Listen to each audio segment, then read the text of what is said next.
আপনি জানেন কি কাঁচা ছোলা খেলে কোন রোগ ভালো হয়? শীতকালে কি মাখলে পায়ের গোড়ালি ফাটা বন্ধ হয়ে যায়? রাতে ভেজানো কিশমিশ সকালে খেলে শরীরের কি উপকার হয়?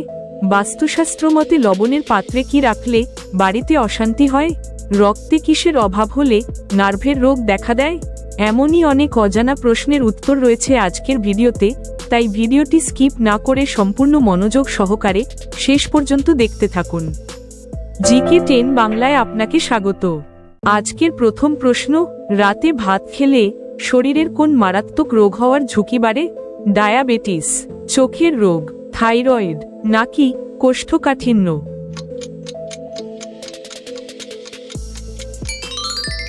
সঠিক উত্তর ডায়াবেটিস। পরের প্রশ্ন, শরীরে কোন সমস্যা থাকলে মানুষ ঘুমের মধ্যে নাক ডাকে? লিভারের সমস্যা, স্থূলতা, রক্তাল্পতা নাকি হাড়ের রোগ?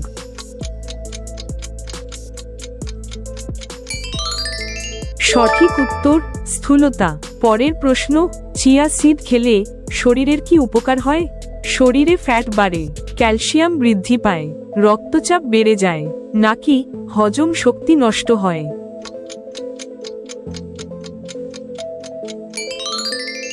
সঠিক উত্তর ক্যালসিয়াম বৃদ্ধি পায়। পরের প্রশ্ন, রক্তে কিসের অভাব হলে নার্ভের রোগ দেখা দেয়? ভিটামিন সি, আয়রন, ভিটামিন বি12 নাকি ক্যালসিয়াম?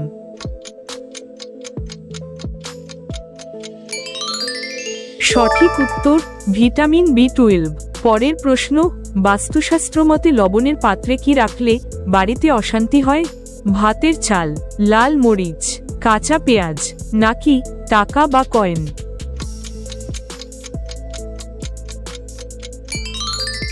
সঠিক উত্তর টাকা বা কয়েন।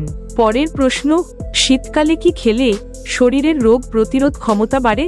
আইসক্রিম, গুড়, ঠান্ডা জল নাকি ফাস্ট ফুড?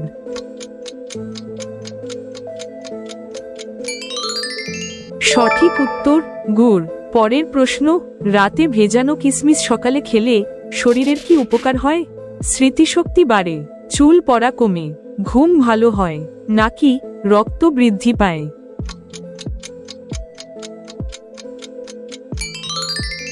সঠিক উত্তর রক্ত বৃদ্ধি পায়। পরের প্রশ্ন, কাঁচা রসুন চিবিয়ে খেলে শরীরের কোন মারাত্মক রোগে উপকার পাওয়া যায়? উচ্চ রক্তচাপ, ক্যান্সার, হাঁপানি নাকি থাইরয়েড?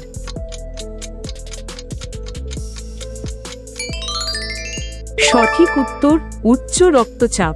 পরের প্রশ্ন, শীতকালে কি মাখলে পায়ের গোড়ালি ফাটা বন্ধ হয়ে যায়? সরিষার তেল, নারকেল তেল, ভ্যাসলিন নাকি গরম জল?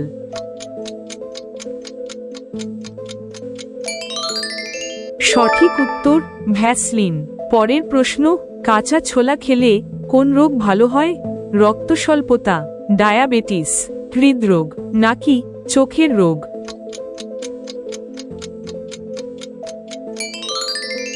সঠিক উত্তর রক্তস্বল্পতা।